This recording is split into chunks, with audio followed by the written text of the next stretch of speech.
Welcome back to Middle Education. अब finally आप लोग का अंतिम पेपर होने जा रहा है और पहले पेपर से लेकर के अंतिम पेपर तक मिडिल एजुकेशन आपके साथ था। यकीन मानो, इस अंतिम पेपर के अलावा भी जितने भी आपके एग्ज़ाम होंगे, चाहे आपका हाई फेयरली एग्ज़ाम हो मतलब अर्धवार्षिक परीक्षा, या फिर आपका प्री बोर्ड हो, या फिर आपका मेन एग्ज़ाम, मिडिल एजुकेशन हमेशा आपके साथ रहेगा। अगर आज आप मेरा वीडियो देख रहे हो और अगर इन 6-7 दिन में मेरे वीडियो से तुम्हारे एग्ज़ाम में या फिर तुम्हारे पढ़ाई में बहुत हेल्प हुआ हो, तो प्लीज़ इस वीडियो को लाइक करिएगा और चैनल को सब्सक्राइब करके रखिएगा। चैनल को सब्सक्राइब रखने से बहुत फ़ायदा मिलेगा, क्योंकि मैं कहीं भी खो सकता हूँ। तो अगर चैनल सब्सक्राइब रहेगा तो तुम कभी भी हमें मैसेज कर सकते हो, कभी भी ढूंढ सकते हो और हमारे चैनल का नाम आपको पता रहेगा।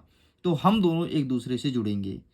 जल्द ही मैं एक व्हाट्सएप ग्रुप बनाऊंगा जिसमें क्लास 10th के उन सभी स्टूडेंट को जोड़ूंगा जो मेरे से पढ़ते हैं और जिनको बोर्ड एग्ज़ाम में टॉप करना है। मैं आपको फिर से बता देता हूँ, बोर्ड एग्ज़ाम की बेहतरीन तैयारी करवाऊंगा। मैं स्वयं लाइव क्लासेस लाऊंगा और एक एक चैप्टर के सारे क्वेश्चन को सॉल्व कर लेंगे हम। परेशान मत हो, कुछ दिन में हम क्लास भी स्टार्ट कर देंगे। तो चैनल को सब्सक्राइब करने के बाद एक बगल में घंटी होगा, उस बेल आइकन को प्रेस कर लेना ताकि लेटेस्ट वीडियो का नोटिफिकेशन आप तक पहुंचता रहे।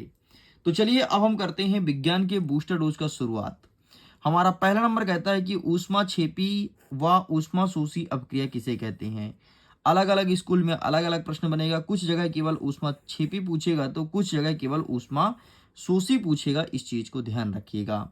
प्रश्न नंबर 2 कह रहा है कि तेल एवं वसा युक्त पदार्थ को नाइट्रोजन से प्रभावित क्यों किया जाता है। ऐसा क्या कारण है कि तेल और वसा युक्त पदार्थ में नाइट्रोजन भरा जाता है। तुम पैकेट बंद वाले चीज देखे होगे, कोई भी जैसे कुरकुरी हो गया, ठीक है, इनमें क्या होता है, नाइट्रोजन गैस भरा जाता है। तो ऐसा क्या कारण है। तीसरा नंबर कह रहा है कि सिल्वर क्लोराइड को गहरे रंग की बोतल में क्यों रखा जाता है। आखिरकार क्या कारण है कि सिल्वर क्लोराइड को गहरे रंग की बोतल में रखा जाता है।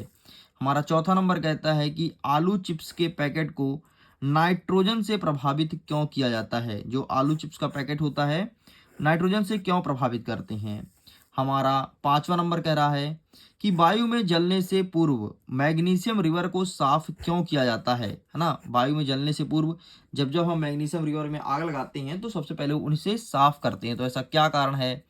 छठा नंबर कहता है कि रेडॉक्स अपक्रिया किसे कहते हैं, उदाहरण दीजिए। यहाँ पर आपका सातवां नंबर कह रहा है कि समीकरण संतुलन कीजिए। जो आपका इक्वेशन है उसे संतुलित करना है। आठवां नंबर कह रहा है कि विकृत गंधिता किसे कहते हैं।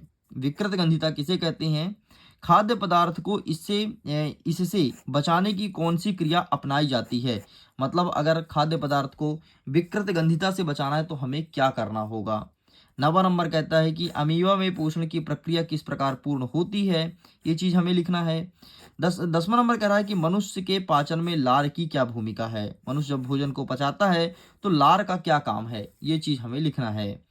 11 नंबर कह रहा है कि हरे पौधे अपना भोजन कैसे बनाते हैं। ठीक, ये हमारे एग्जाम में देखने को मिलेगा।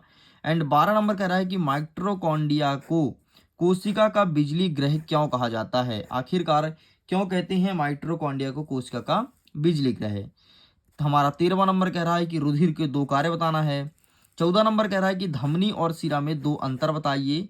एंड यहाँ पर 15 नंबर कह रहा है कि मानव उत्सर्जन का चित्र, रक्त और लसिका में अंतर स्पष्ट करना है। मतलब अलग जगह एक पेपर में आएगा मानव उत्सर्जन का चित्र और दूसरे जगह पूछेगा कि रक्त और लसिका में अंतर बताओ कितने, तो कोई दो अंतर हमें बताना है। इस प्रकार से यहाँ तक हमारे सारे क्वेश्चन होते हैं कंप्लीट। नेक्स्ट देखते हैं कुछ चित्र जो हमारे एग्जाम में आएगा। वो है तंत्रिका तंत्र किसे कहते हैं और इसका चित्र अच्छे से प्रैक्टिस कर लेना। नेक्स्ट आपके में आएगा कि प्रत्यावर्ती क्रिया किसे कहते हैं और इसका चित्र अच्छे से प्रिपेयर करना है।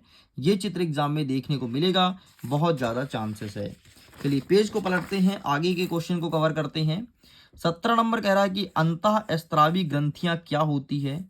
18 नंबर कह रहा है कि प्रकाशानुवर्तन व जलानुवर्तन किसे कहते हैं। क्या होता है प्रकाशानुवर्तन, क्या होता है जलानुवर्तन। 19 नंबर कहता है पादप हार्मोन साइटोकिनिन के दो कार्य बताना है। जो पादप हार्मोन है जिसका नाम है साइटोकाइनिन, इसके दो कार्य कौन कौन से हैं।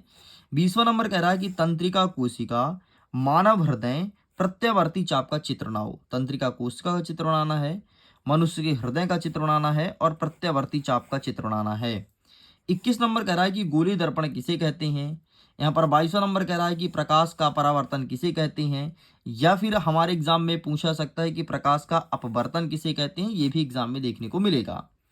23वां नंबर कह रहा है कि अभिसारी व अपसारी में 3 अंतर स्पष्ट करो। क्या होता है अभिसारी लेंस, क्या होता है अपसारी लेंस, इसमें 3 अंतर बताना है। आगे बढ़ते हैं। 24 नंबर कहता है उस लेंस की फोकस दूरी ज्ञात कीजिए जिसकी क्षमता -2.0 डायप्टर है। ठीक है, तो इसकी फोकस दूरी क्या होगी। एंड नेक्स्ट कहता है कि कुछ चीज हमें डिफाइन करना है, परिभाषित करना है, जैसे ध्रुव और वक्रता केंद्र। ठीक, तो ये चीज हमें डिफाइन करना है।